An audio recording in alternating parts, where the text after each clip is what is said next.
Thinking about thinking. Welcome slide with Norma Hollebeck as headshot. Welcome to the Every Learner Everywhere Transform Learning webinar series. It's a pleasure to have you with us today. My name is Norma Hollebeck and I'm the Associate Director of Innovation and Programs with Every Learner Everywhere. Some real quick housekeeping notes. We are recording this webinar for those of you who cannot join us today, or those who cannot join us today, I'll get it straight. Throughout the presentation, we do encourage you and welcome you to post your questions in the Q&A, and you're welcome to also have comments posted in the chat. Before I introduce our panel moderator, I'd like to take out just a few minutes to tell you about Every Learner Everywhere and the mission of our network. Every Learner Everywhere is a collaboration of higher education organizations with the expertise in evaluating, implementing, scaling, and measuring the efficacy of education technologies, curriculum and course design strategies, teaching practices, and support services that personalize instruction for students in blended and online learning environments. Every Learner Everywhere is sponsored by the Gates Foundation, and here at Every Learner, our collaborative work to advance access to higher education centers on the transformation of post-secondary teaching and learning. We build capacity in colleges and universities to improve student outcomes with digital learning. Our mission is to partner with institutions to harness digital learning technology and drive innovation in higher education to improve outcomes for every learner. And now to our moderator, Dr. Christine Latulip. She's a visiting associate professor at Linfield University. Throughout her faculty experiences at a public Hispanic-serving institution and at a private liberal arts college, Christine has promoted equity and worked to advance inclusive excellence, facilitating learning which applies to and enriches the lives of pre-service and in-service teachers alike. Many students have never known how strong their mathematical skills are because they were never given the permission to share their own strategies and come to their own understanding of mathematical concepts. Christine strives to change that experience, allowing for student success and opening doors to populations who may not have yet recognized themselves as part of higher education communities. Christine? Thank you, Norma. Welcome all to our fourth webinar hosted by Transform Learning. This project is focused on digitally enabled teaching and learning as a mechanism for improving mathematics learning across post-secondary institutions. My role on the project is community manager of the Transform Learning community. The goal of the project, in addition to being a hub for instructional examples, is to engage with the academic community.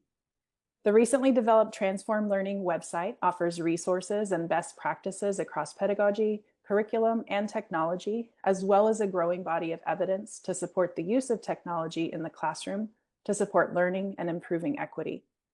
Digitally enabled evidence-based teaching practices refer to instructional approaches that integrate technology tools and platforms to enhance and support teaching methods that are grounded in empirical research and data-driven insights.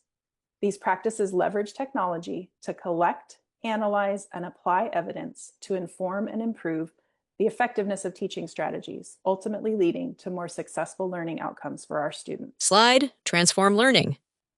The 8 DE-EBTs are active learning, where we decrease professor lecture time and increase student participation in learning; assessing and activating prior knowledge, determining what our students already know and integrating their experiences into learning; data-informed instruction, where we adjust our instruction based on real-time student data; formative assessment and practice, deploying a frequent low-stakes way to monitor student learning, which is one that we'll be highlighting today; fostering a sense of belonging through an inclusive learning environment, which has to do with creating safer and more welcoming spaces for learning; instructional transparency, when we share the why and how behind our instructional decisions.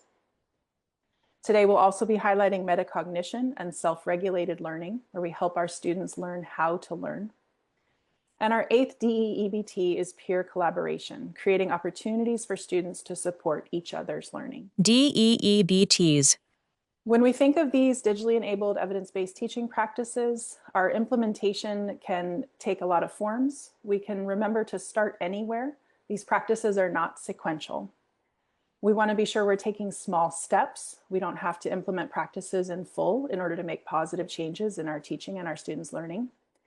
And we need to keep in mind that different practices drive different outcomes. So implementing different practices will help us reach specific teaching and learning goals. Today's panelists showing 4 headshots. To this end, we'll be joined today by a panel of experienced educators to lead our discussion and share insights and strategies for using formative practice to grow metacognitive learners. They will introduce themselves briefly, and if you're more interested, you can read their full bios on our website, which has just been linked in the chat. We'll start with Jessica. Hi, I was not expecting this. So I'm Jessica Bernards. I'm very honored to be here. I'm going to try not to ramble. So I teach math at the University of Oregon as well as Portland Community College. So I'm not far from Christine. I have been teaching for 21 years now. And have done a lot of research on pedagogy and how students learn. My background is in both math and education. So very big into mindset and bringing in study skills. And just like Christine, really wanting to help students see that they can succeed in math and anyone can be a math person is one of my mottos. So I'm really excited to be here and honored. Thank you, Jessica. Derek, to you. Hi, I'm Derek Bruff. I am an associate director at the Center for Teaching Excellence at the University of Virginia. I am a math educator and educational developer. I've worked at a few different places. I was at Vanderbilt University for a while and University of Mississippi. A lot of my work involves helping faculty, particularly STEM faculty, adopt evidence-based teaching practices. And in recent years, a lot of that has dealt with responding to AI as well.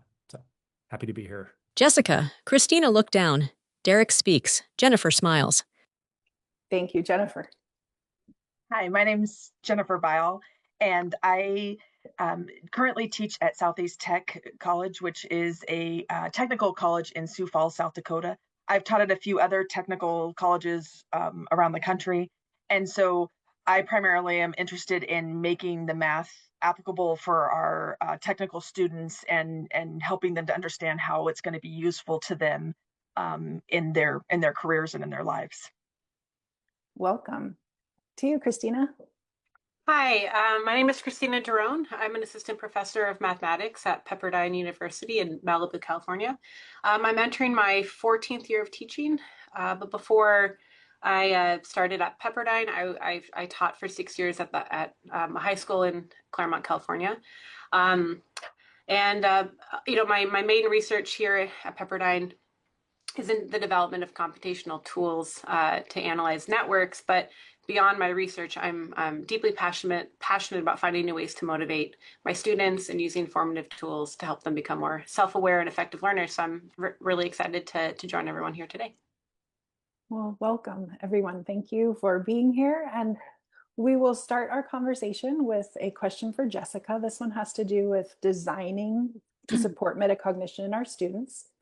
So the question is, how do you intentionally design low stakes, structured learning experiences that make students thinking visible and support building metacognitive habits over time? Yeah, so I think one of the biggest things is really starting from an honest place and realizing that a lot of the times, innately humans, we don't automatically reflect in a lot of productive ways. And sometimes that happens a lot in math. A lot of students end up interpreting struggle as a sign that they're not capable rather than understanding that that's just a part of learning. And especially in math, struggling is where your brain grows. And so really helping them see that happen. And so I don't assume that my students will automatically reflect on their work. I instead build it into the design. So I'll share 2 specific ways how I do this. So the one is how I structure for my online asynchronous courses, how I structure our labs. And then the second is through explicitly teaching growth mindset and math study skills and intentionally bringing those in to my classes. So first is the labs. So I'm going to give an example from my calculus class. There is a link that you can find kind of the rubric for this and how the directions are at the Every Learner website. But basically the way that I do these labs is every week they have a lab that's due. And so what these labs are really conceptual questions that can students really get into, like, what does this mean, or what the heart of the concept that they're learning, not just computation. There will be some computation in there where if there's common misconceptions that students have, I add those in there as well. And so the labs have 3 parts. So the first part I call draft and discuss. And so this is where they attempt these problems on their own before seeing anyone else's work. And they have to explain their reasoning and show all of their steps, not just give an answer. So then these drafts are basically really low stakes. They're worth 5 points. They're just graded for participation rather than accuracy. So total for the labs is 20 points, but the initial draft is only 5 points. It's just getting in and on time. And then the other part of that is the 5 points is them giving peer reviews. So I intentionally did that because students know that they're expected to try their best. Students we want the students to realize that they just need to try their best, that it's okay to make mistakes here, and that this is where that intellectual risk-taking is possible. So this is where you really want to show what you know, not what AI knows, which really helps lower that anxiety for them to actually really attempt it on their own instead of feeling that pressure of I have to get it right the first time. So they'll post their drafts on Friday, and once they've posted, then they're able to see other classmates' responses. And this is posted in the discussion board area in our LMS. And that timing really ensures that they commit to their own thinking first. And then between Friday and Saturday, they'll respond to at least 2 peers in the class using specific criteria for meaningful feedback. So I have a very specific detailed rubric that they follow to ensure I'm not just having someone say, good job, like I liked your notation, but actually giving solid feedback. And so they have to, the other part of that is I noticed when I used to do these, I'd have like the last couple people that posted their initial draft, they'd be the ones that got all the feedback. And the people that posted originally, like first, never got feedback from peers. So I changed the rubric where now it states you have to be one of the first responders to that person. So that way, every single person will have at least 2 students give really thoughtful feedback to their lab. And what this has really allowed in an online asynchronous class is to emulate peer interaction and which has been pretty incredible. So we also teach this class in person and do these labs in person, and the conversations that we're seeing that are happening in our online class in the discussion board area are actually the same conversations that they're having in person, which is really powerful because we don't have a way to have them meet in groups, but now we can do this asynchronously.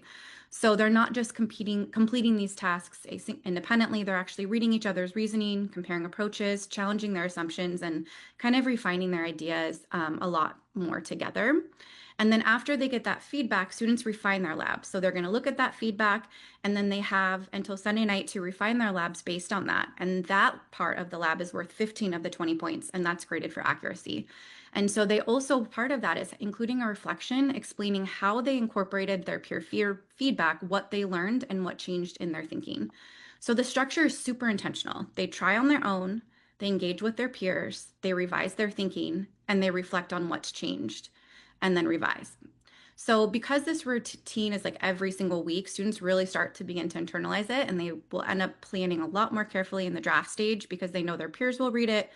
They end up monitoring more during that discussion part, and it's actually been really cool to see some of these relationships develop in my online class where these kids have never actually talked to each other live, but they build these relationships on this discussion board of really helping each other out. And I'm seeing it when they're replying the next week, like, oh, hey, Elia, that was really helpful. The feedback you gave me last week. Thank you so much. Here's some feedback for you. And so now I have students that are actually taking classes together, like future math classes together, and have built these relationships, which is pretty cool.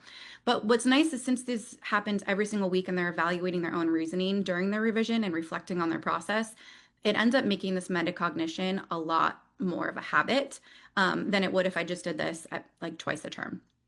And then the second way that I do this is through, I created this OER study skills program. You can find the link for it. I talk all about it in the Every Learner Everywhere. The link for the YouTube is on there as well. And so what I try to do with that is in that program, just really explicitly teach students, and especially math students, how to manage their learning. So we talk about time blocking, Eisenhower method for time management, so they can prioritize intentionally instead of reacting to deadlines. Test-taking strategies that really focus on analyzing errors and not just memorizing procedures, and then group work strategies so that collaboration is purposeful and productive. But really the most important thing that's in there is growth mindset, and especially in math, because so many students think I'm just not a math person, and my goal is to have them all leave being like, oh, I can be successful. So they learn that ability is not fixed, and that improvement really comes from strategy, feedback, and persistence. So I try to also have that throughout every single video in this series where we end with with you can do it. And then I'm constantly bringing that back in when I'm having them do their reflections on these labs and talk about how they changed and how they improved. So again, that message of you can do it is super intentional, because metacognition also requires that confidence, and effort and strategy really matters. So the labs are like the structure and low stakes practice, and then the study skills really helps with mindset and tools, and together they really create a system where online and in-person students are not just learning the math, but they're learning how to think about learning. Wow, what a thorough structure to that. Thank you. Sorry, that was a lot. No, it's so interesting. There was a question though about Christine Lalaupe smiles and gestures with both hands. the sizes of the online classes that you're making this work in. Yeah. So I'm really fortunate where we have our class sizes are between 25 and 30.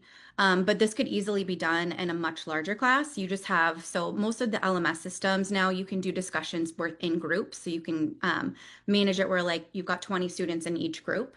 So that way it's a lot more manageable for them to go through and see those things. So that is what I would absolutely recommend if you have more than 30 students, is to just use that group feature in your LMS, and that way the discussion boards don't blow up and they don't have 8 million posts to read. All right. Thank you.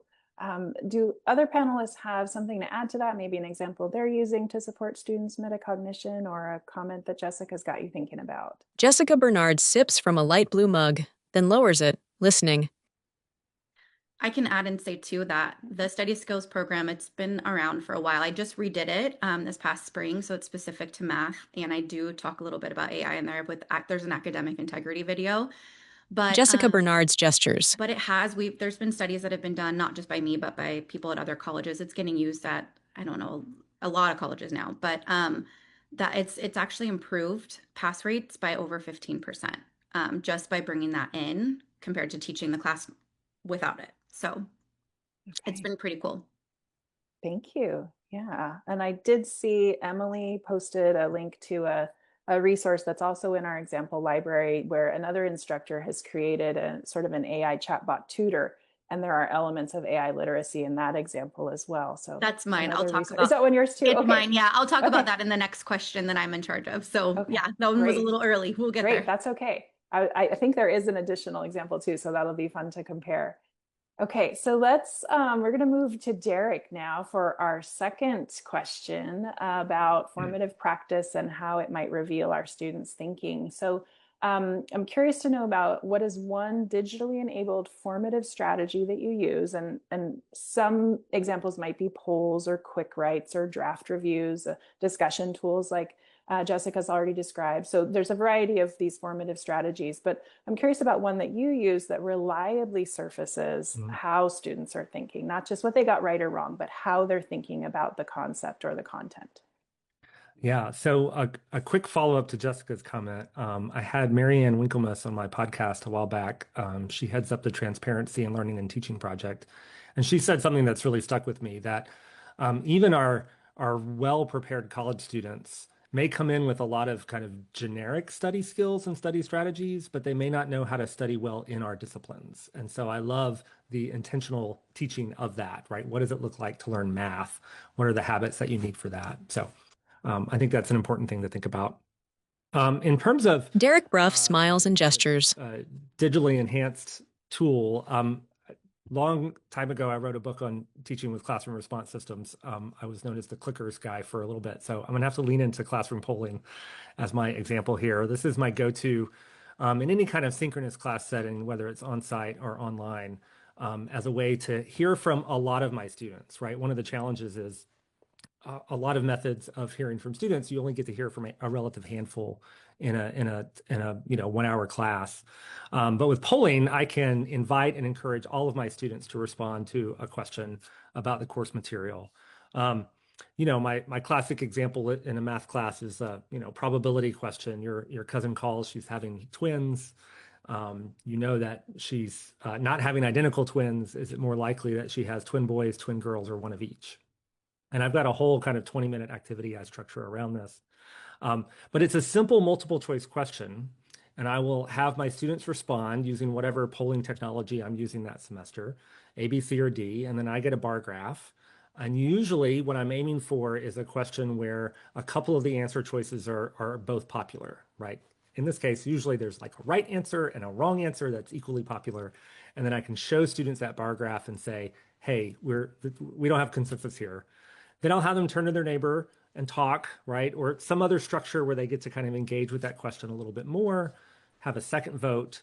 And then at some point, I'll kind of walk them through the right explanation. But what I love about this structure is it's simple to implement. It handles large classes really well. You get to invite and encourage all students to contribute. Derek gestures. The structure you build around the question is often where you get to hear students' reasoning for different answers and how they're thinking. And so some of that happens in a small group, some of that happens in the full class. So I think that's an important part of it. You can't just ask the question and move on, but you want to build some interaction around this where you get to hear from students. A lot of students are hesitant to share their reasoning if you just kind of cold call them, but the structure kind of gives them a little confidence. They've vetted it with a peer. They've had time to think about it. The one downside of a multiple choice question is that you kind of have to predict where they might go wrong. And so Christine looks down. sometimes you can do that, sometimes you can't. But that's where the reasoning comes out. I will say, since I wrote that book a long time ago, the polling technology has improved a lot. And so we're not limited to multiple choice questions anymore. I'm a big fan of clickable image questions where you show students a graph or an image of some sort and you ask them to highlight some part of it. And then you get a little heat map kind of showing where the most students respond. That's still pretty easy to implement. Like you could give them, I had a colleague who showed a diagram of a heart and said, where is the deoxygenated blood, right? Or I give them a graph of a function and say, where does it change cavity? Those are not fully open-ended, right? They're clicking on an image, so it's a little bit contained. It's really easy to respond in the moment to a question like that based on how students respond, but it's more open-ended than multiple choice. And so it allows for a little more surprise in terms of what students say. And then lately, some of the polling tools have added some AI to their free response questions. So you can ask fully open-ended text-based questions, and the AI will kind of look at it and identify themes for you. Previously, if I had more than 15 students, it would be hard to ask an open-ended question like that because I just can't process it in time. But now we're getting a little AI help from that. So lots of ways to use polling. I also like it that you can kind of start small and then start to kind of play around with the different formats and tools over time and kind of add to your toolbox as you go. Derek Bruff gestures with both hands. Yeah. I'm curious to know, I think there's so much value in wrong answers. And you did mention that you need to be able to predict where students might go wrong for a good multiple choice question. And I'm wondering how long it's taken you to sort of build up some of those predictions, or what's the resource for someone who doesn't have that kind of time? So I am a big fan of having some type of pre-class assignment where I ask students some open-ended questions. And so often that will help me develop the multiple choice questions in class. I will ask an open-ended question on the pre-class, like they've done some reading or watch a video, and I ask them, what's the best example of this or whatever. They'll try to answer a question in free text, and then I'll take 3 or 4 of their answer choices and turn that into a multiple choice question to use in class and say, which is the best answer to this question here, right? And so that gives me a little preview into their insight before they get to the classroom, and I'm kind of managing them all at once. And so that's my big recommendation, is to find tools that'll speed it up, right? Like some of this comes with time and interactions with students, but that's a systematic way to get some of that insight before you're live in the classroom. Thank you for that. Beyond polls and clickers, are there other strategies for Christine gestures. Capturing formative assessment data that we can do with our classes and with our students? Do other panelists have ideas or success stories there? Christina rests her chin. Jennifer smiles. Derek smiles and nods. Okay. I have one more favorite. Oh, yeah, please do. Derek, Jennifer gesture. This started out on Twitter and it has moved to other technologies now, but there's a biology professor at the University of Connecticut, Margaret Rebega, and she teaches an ornithology course. It's a course about birds. And she had this assignment, she used to call it #BirdClass. And the basic idea is that students are asked as they go about their lives to watch for birds and then post about the birds that they see. Where are they? What do they see? And they have to connect it to course material in some fashion. And she does this for a couple of reasons. One is to help students realize that even the birds in like suburban Connecticut are interesting, right? You don't have to go to Africa or Asia to see interesting birds. But it also gives them routine practice at applying course material in a way that's visible to her and to their peers. It feels it's not a completely authentic use of social media, but it's a little more authentic than like a discussion board post, right? And it connects to their daily lives. And then she can look at these and kind of see what trends and patterns she sees in their thinking. I've heard of other faculty who do similar types of observational posting like that, pre-service teachers who are observing classrooms, or civil engineering students who are looking at the built environment. So the tool can vary, but I think that kind of, it gives you kind of a little quick glimpse into how students are applying the concepts of the class. And you can kind of thread that throughout an entire semester. That works also really well for an asynchronous online class too. Yeah. I'd like to add that, I'm sorry, Jessica, go ahead. Sorry, you had your hand up. Go ahead. No. I've talked already. Go ahead. I'll talk. Panelists smile.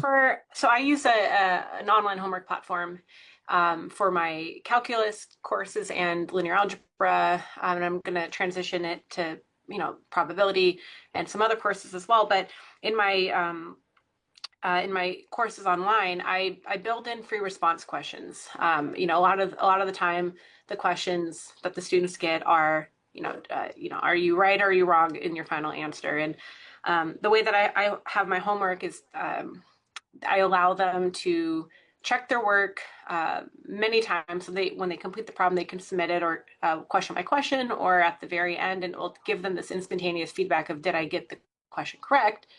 And we can have a conversation about, is that teaching them to chase the points on it, or are they really, I would argue that they're probably doing a little bit of both, but it's intended to help them really think about, okay, well, what I thought was correct didn't turn out to be correct. So it gives them that reflection. But I strategically incorporate free response questions because I want them to talk through their thinking. Panelists listen intently.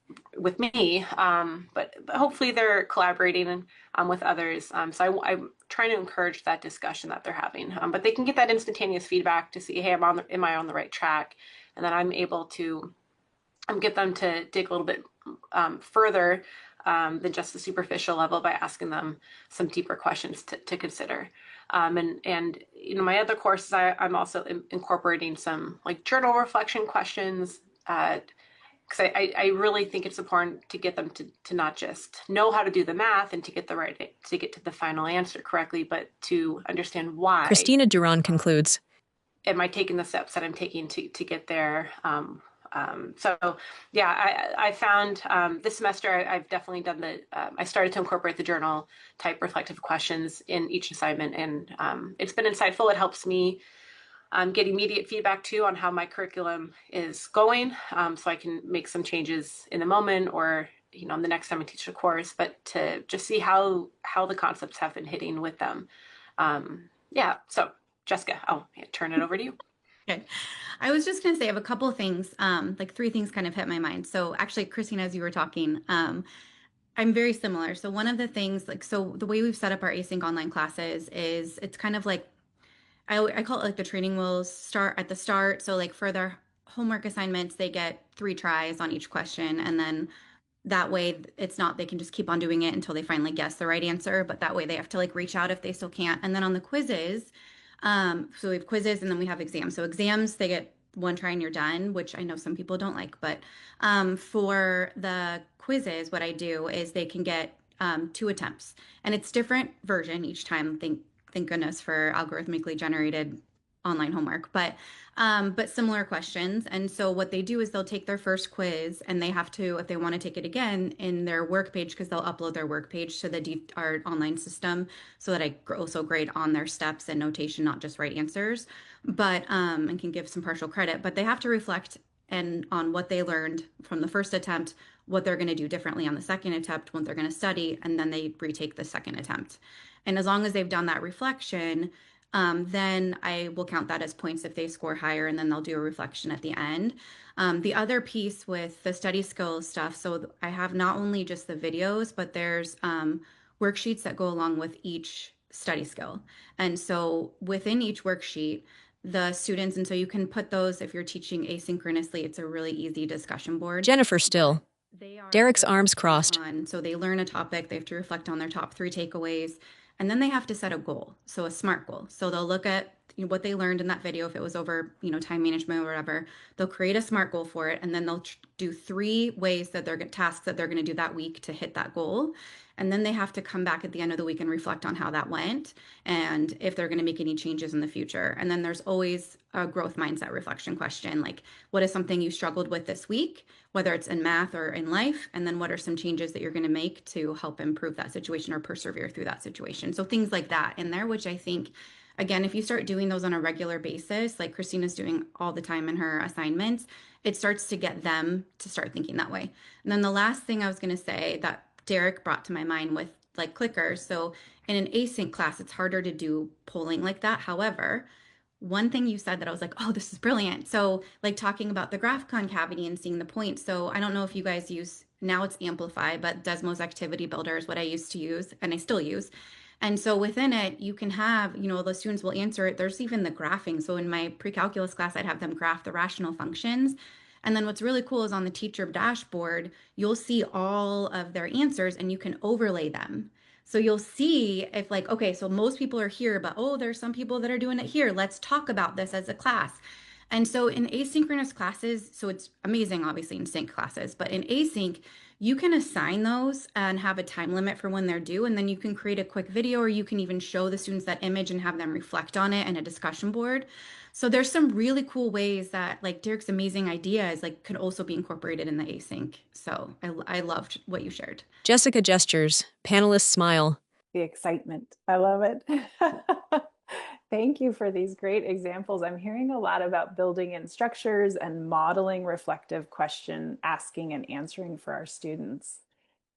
I'm going to change gears a little bit now to kind of some of that in the moment sort of planning and thinking. So Christina, we'll turn to you, and I'm curious to know about more in the moment. How do you decide what to do with the formative evidence that you're collecting? So of course, there's lots of options: reteaching, regrouping, revising, just hoping next time it'll go better, but more in the moment.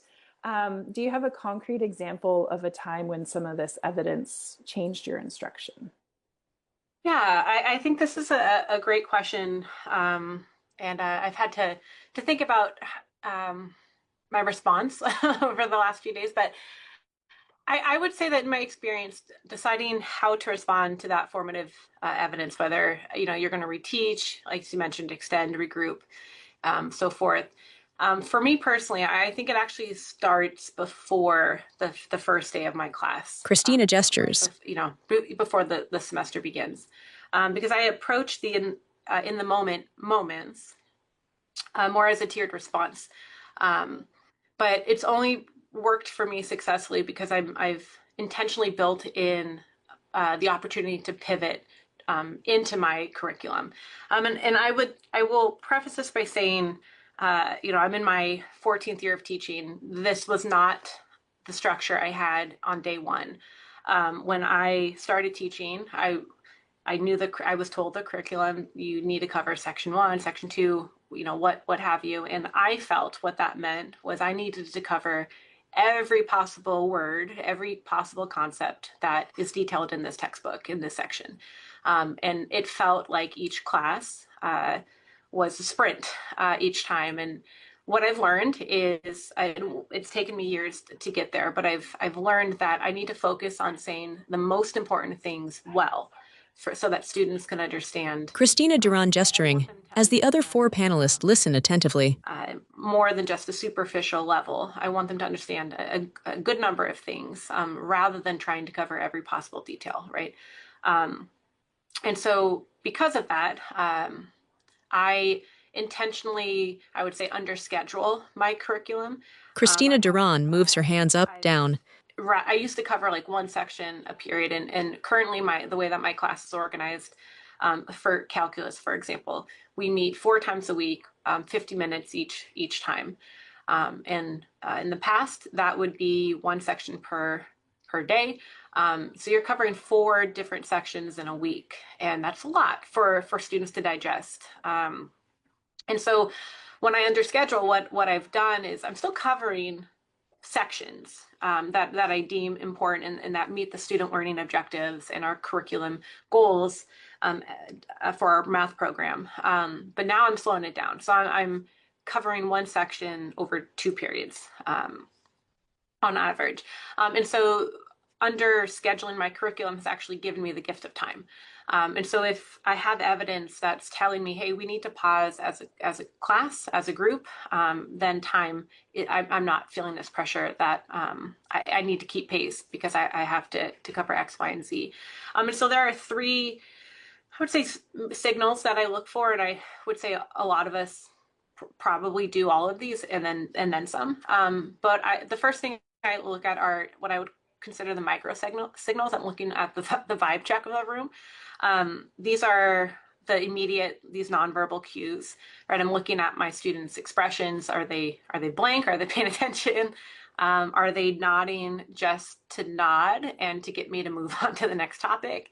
I like to do a lot of think, pair, shares, where I give them an opportunity to reflect about the question, in their own space, and then they pair themselves up with a neighbor for like 30 seconds, and I ask them to convince either their neighbor of their reasoning or be convinced of their neighbor's reasoning, and then we share it as a class. And as they're in their pair moment, I'm walking around the room and I'm listening to the things that I'm hearing. Jessica's hand on chin. And so these kind of micro signals are telling me the energy of the room, right? Where are my students with regards to like the speed and the lecture and the content. I would say the next thing I look at is I turn to the data. So as I mentioned in my previous response, I do use an online homework platform. And I should mention that all their homework isn't just, are you correct or incorrect? You have the free response, and I also require students to upload written work so I can keep track of their notation, their mathematical fluency, and I can give them more concrete Derek Bruff, hand on chin. Formative feedback for them. Bruff, hand to mouth. But every night, after the assignment is due, I look at my summary statistics for each question. Conceptually, did the class understand what was going on, or is there something that we need to come back and just rebuild that foundation? So I would say the homework as a diagnostic tool to help me know, do I need to go back? Derek Bruff moves his hand. The next class period and Derek Bruff's hand away from chin. Reteach something, preferably in a different language, because if they didn't catch it the first time, then using the same language isn't going to get them to catch it the next time. Or can I go ahead and go on to the next topic? So that's my second signal. And then my last one, I would call it like my safety net assessment. And I don't always do this because I don't want students to feel like they have that security with each examination, that they're not, I want them to be responsible for their learning. But occasionally I will offer Christina touches hair. Retake problems from an exam. So I'll look at the questions again and see, well, only a number of my students really got to the heart of what I really understood what I was trying to get at in this question. And so then I'll scaffold the question in a different way than it was presented on the test. And, they learned it in a scaffold fashion, but then come the exam, it's just one giant, one open-ended prompt. And now they're responsible for thinking through and presenting their evidence. And so with these scaffold exam retakes, I tell them, you can only improve your score. You're not going to do worse than your current midterm grade. And so Christina gestures. Say that to encourage them to take that risk. To Christina waves. Derek holds chin. Try the retakes to improve their understanding, because I want to remove the threat of failure and shift the focus towards that metacognition, right? I want to allow them to be reflective about what they missed rather than be reactive to a letter grade that they got on the exam. And so to give an example, just a few days ago, I had returned linear algebra exams to my class. Well, they haven't seen they got the numerical breakdown. And I had said some comments about some missteps that I saw on the work, and they did receive a scaffold retake set of problems. But I had a student come in to office hours, and they were confused about a particular concept in linear algebra called the standard basis matrix. And what I had seen on the exam, many students made this fundamental error that they assumed that the standard basis matrix in its construction was that the columns of this matrix were just these arbitrary input vectors, for the linear transformations. And I digress. I'm getting more into the theory, but the takeaway was there was this misstep right across the board of my class. So, he was inquiring about, well, how can I derive this matrix if I just had this information? And that wasn't really what I wanted them to take away on the problem, but I felt it was a great conversation to have. So Derek Bruff looks at screen. Since I had built in this buffer time into my curriculum, I spent the first 20 minutes of my class, I think on Tuesday, just explaining, right? Okay, well, here is the prompt. I know we were all really excited to try to get this matrix, so let's see how we can get it from here. And they soon learned that you could do it, but it was more work than one needed to take to get to the problem. But it was another way to think through the problem, right? And I do want to encourage them to think of other solutions. So I didn't have that planned into my lesson plan for the day, but I thought it was a very valuable conversation to have. And I didn't quite get to where I wanted, but that's fine. We'll adapt and adjust. And I think Christina active. If there's one primary advice that I would give, it's to give yourself the permission to do less, so that you actually have the space to do more when the evidence is saying, yeah, we got to do that now. Jessica and Derek rest hands on chins. Christine is neutral. Thank you for that. Thank you. There is a question in the chat about how do you strategically do less? So when you're having that upfront planning moment, maybe you're not completely cutting content in half, but how do you decide what to prioritize? Do you have clear learning outcomes in your department, or what guided you to do less sort of structure from the start? Jessica rests her hand on her chin, while Jennifer maintains a serious expression. First of all, a very good question. I don't want to say there's one answer to it. I think for me, it was a lot of let's try this and a lot of revision. So my calculus notes, for example, I think I'm on the 5th version of these notes, where I have just, every time I teach a section, I make a note of, okay, I was able to stop here in this time, and students didn't really understand this. And over time, I like to teach a course 3 times with the set of notes so that I can really get a feel of the content and what students are receptive to and what they're really hitting. And it's usually in a year and a half, right? I'll have taught the course 3 times. And so from my notes, I can see, okay, well, I never had time to cover this. And was this actually really an integral part of their understanding? If I were to remove it, right, that gives me more time, but is it critical to be in there? And if I feel like it does need to be in there, then I have to go back and think, okay, well, can I restructure the examples? Can I get to the heart? And what I had found early on was that my examples were way too complicated right off the jump. Christina gestures. Panelists listen. I don't like to lecture. I like to say we're having a conversation together with my class. So we'll do the example problems collectively. But I like to start with like an easy one where we can all do it together, and then we build up to a medium. And I just found I got to really focus on what the examples are and make sure that they're touching the heart of the concept. Christina Duran gestures. Derek Bruff, chin in hand. It's, as a mathematician, we love fun, like Jennifer Bial smiles. How E is defined, right? But is that really important for them to know in this lesson on limits necessarily? So I would say it just took a couple years of seeing how my students how the content was falling, and then being open to revising the notes, because it does take a lot of work and to do that. And I think if we want students to really understand what's going on, we have to be willing to put in the time and the effort to say, nope, I did not, I fell short here. So what can I do to help my students be more successful? And that oftentimes will take a lot of time to revise. So I would say it's reflection. And, I looked at the exams that I was giving, what I was testing didn't always match up with, why am I including some of the things if I'm not going to have them be tested on it? So I would pull things here as in conversations with my colleagues who had taught the class before to see, what were you guys focusing on? So just being willing and open to making revisions, but it takes time. But I also say give yourself grace because we can't do it all in one day. And so just being open to being willing to modify, I think, is a great first step. Yeah, thank you very much. Yeah, that self-reflection coupled with some of the chat was saying also talking with colleagues before and after, making it be a little bit holistic so that then we can have that flexibility in the moment. Thank you.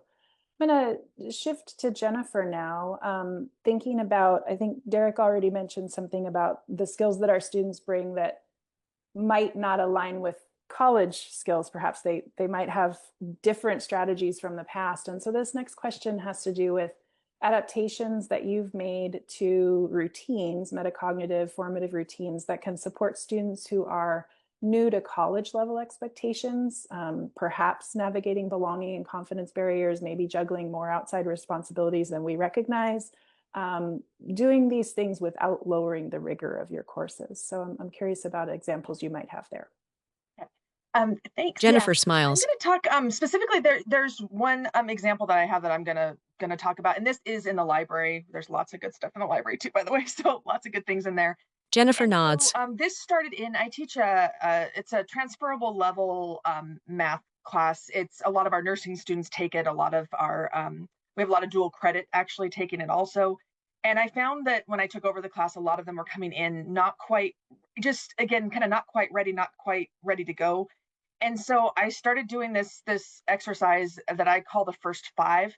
And so basically I get access to the students, or we start our conversation a week or two before the semester starts. And these are usually pretty highly motivated students, even if they don't have everything kind of figured out yet.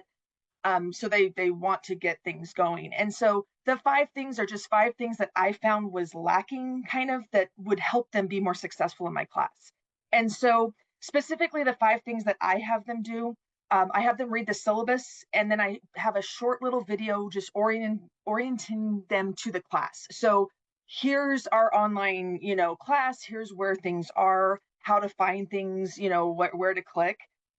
Just, so they can see how to get to where they need to get in the class. Here's your assignments, just things that I think a lot of times we assume students know, but they don't always. And so it just kind of helps get them up to that level, the same level that everyone's always, we're all starting at the same point. I have them sign up for the online courseware. So I think, like a lot of us, we use an online system for most of our assignments and exams. And so I get them signed up for that, so they're ready to go with assignments the first day. They're not, we're not a week into class and they're still trying to figure out how to sign up for stuff, and now they're behind on assignments. So getting that, so that's all set and ready to go. I had them do a video introduction. So our discussion in our LMS, they can post like a 2-minute video. So just a quick little video, hi, who I am. And that allows me to watch, to see them also. Also, what they want to be called. So, do you want to be called Tom, or do you want to be called Thomas? And then I can make a quick note so that in all of my correspondence with them, when I'm sending an email out, it's, hey, Tom, or, it just gives us that a little bit more familiarity. They do a screenshot practice, which is just something specific to me.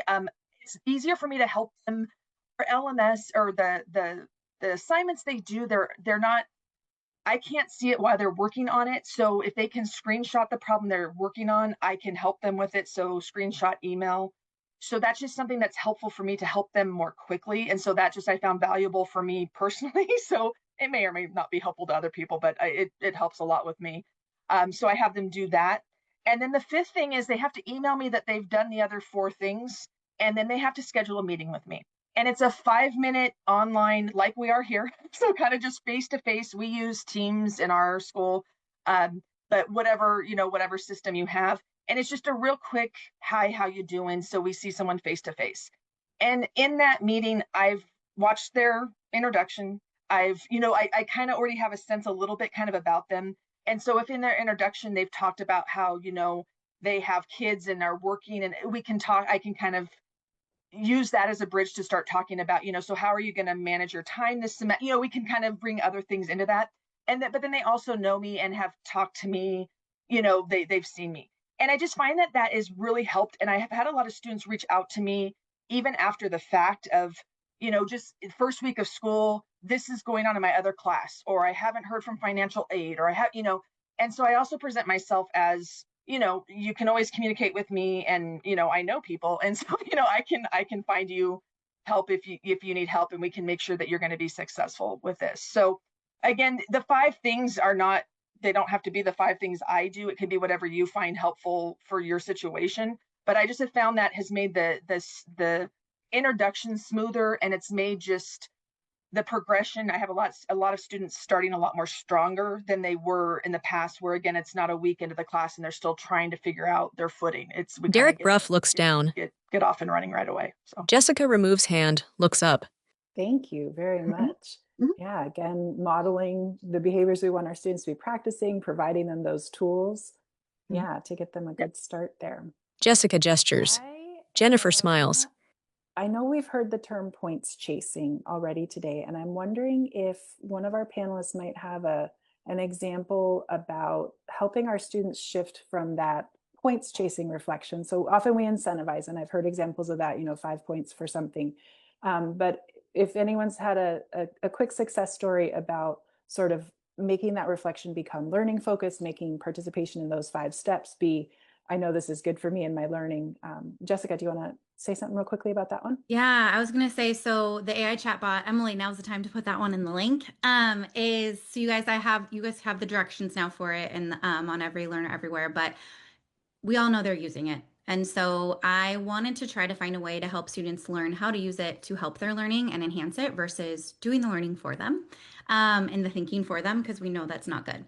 So what I did is I created, and it sounds really like scary when I'm like, oh, I have them create an AI chatbot. You're like, it sounds overwhelming when you hear that, but it's really just a prompt you put into AI and it creates the AI. The AI ends up becoming a tutor at that point to them.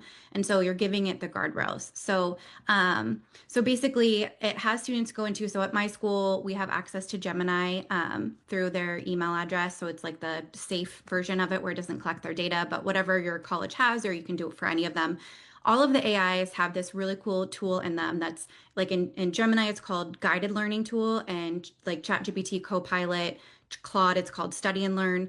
But with this one prompt, it'll put you in all those tools for whichever AI you're using. And so what it does is I ask them to, the prompt basically has like a couple parts. So first they go in and they tell the AI, go in, I need you to, so I'm just going to use my calculus class. So use substitution is sometimes they screw it up, especially when they have integration, they have bounds.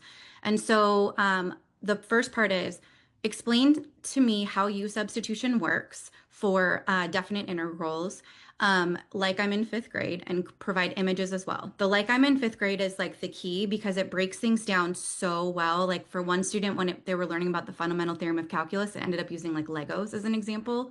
And I was like, oh my gosh, I need to change my video to actually using this analogy now because it made sense for the first time. But so the first thing is they have it explained to them, and like AI explain it. And then the AI asks them to explain it back in their own words, what use sub is. And then the AI tells them, like actually like says, did you do a good job or did you not? Were you missing anything? So it goes through and it critiques their response to ensure that students have the full understanding. We know when a student has to put something in their own words, it gets into the longer term memory. Then the next part of it is that students go through and will ask, it has the AI give them 4 practice questions, and it tells the AI, do not give me the answers to them, vary it in difficulty, have me give you the answer. If I get it wrong, prompt me to figure out where I made my mistake.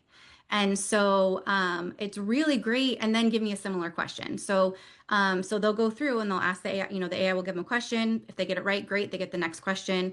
If they get it wrong, then it'll probe, like, what did you use for your U? What did you use? What did you change the bounds to? And then it gives them that specific feedback for where they made that specific mistake. So it's really personalizes learning for them.